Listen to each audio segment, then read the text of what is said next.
So I had the Royal Roundup all ready to go.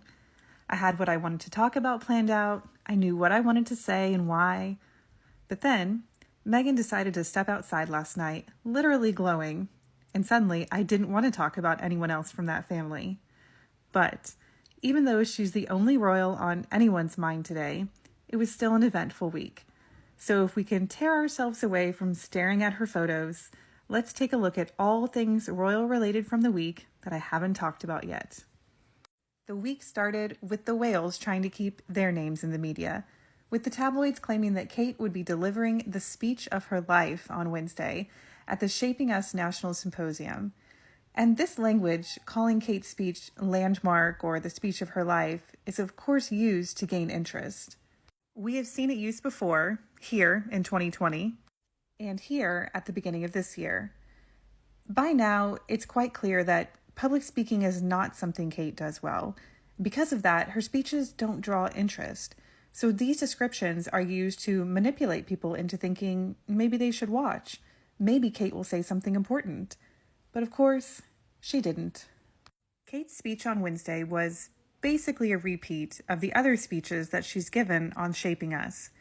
She again said that she wants to raise awareness on the importance of early childhood, which really means nothing, and she said that many people don't understand how important that time period is, which I would really like to see some data on.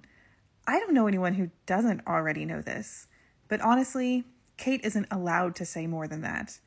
I spoke about this in another video I made specifically about Shaping Us, but the issues that negatively impact early childhood experiences are almost all political, and the royal family insists they are not political. But really, they would never be brave enough to go there. If Kate were to stand on that stage and talk about income disparity, access to quality education for minorities or those in lower socioeconomic classes, or even how the UK's current food insecurity crisis is already affecting early childhood, that would be landmark. That would be the speech of her life. But she would never risk the crown for that. It's almost within her reach. And William, who in an interview last week said that he wants to focus on fewer initiatives, contradicted himself and announced he has a new initiative. On Thursday, he launched what is called the Royal Foundation Community Impact Project and visited the Hideaway Youth Project in Manchester. This is the site of what is known as Jesse's Wall, a memorial dedicated to a 16-year-old black youth who was shot and killed in 2006. Both the Royal Foundation and the Greater Manchester Mayor, Andy Burnham, pledged to donate £50,000 each to the Manchester Peace Together Alliance. This money is to be used to create an employment skills and training program for young people who are at risk for violence. The money, which totals £100,000, will be dispersed over a 3-year period, meaning the Alliance will receive just £33,000 annually.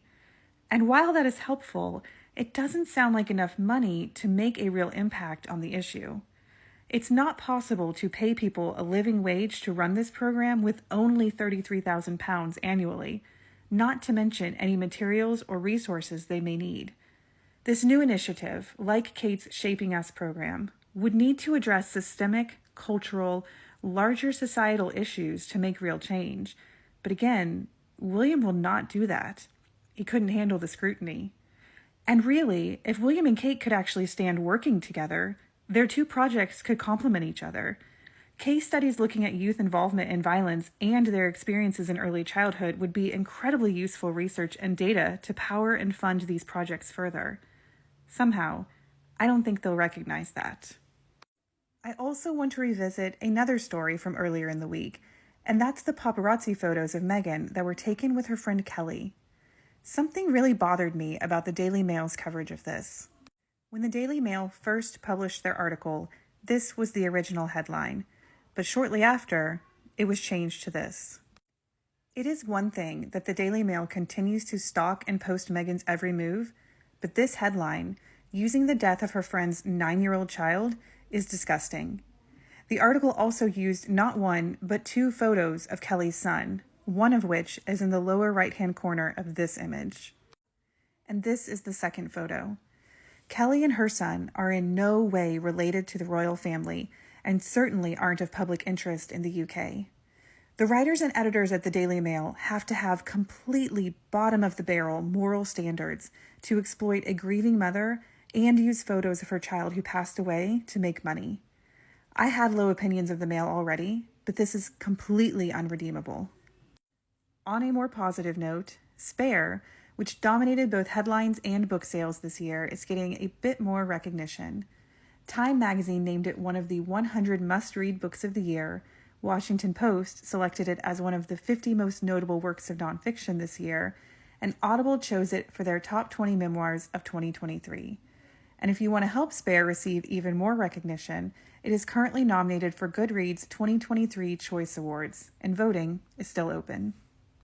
And in case we needed another reason to admire him, Tyler Perry, in an interview with Kelly Ripa on her podcast Let's Talk Off Camera, spoke briefly about how he first got in touch with Meghan, Harry and Meghan staying at his house, and how Meghan still cannot leave the house without paparazzi doing everything they can to get a photo of her and everything she wears selling out.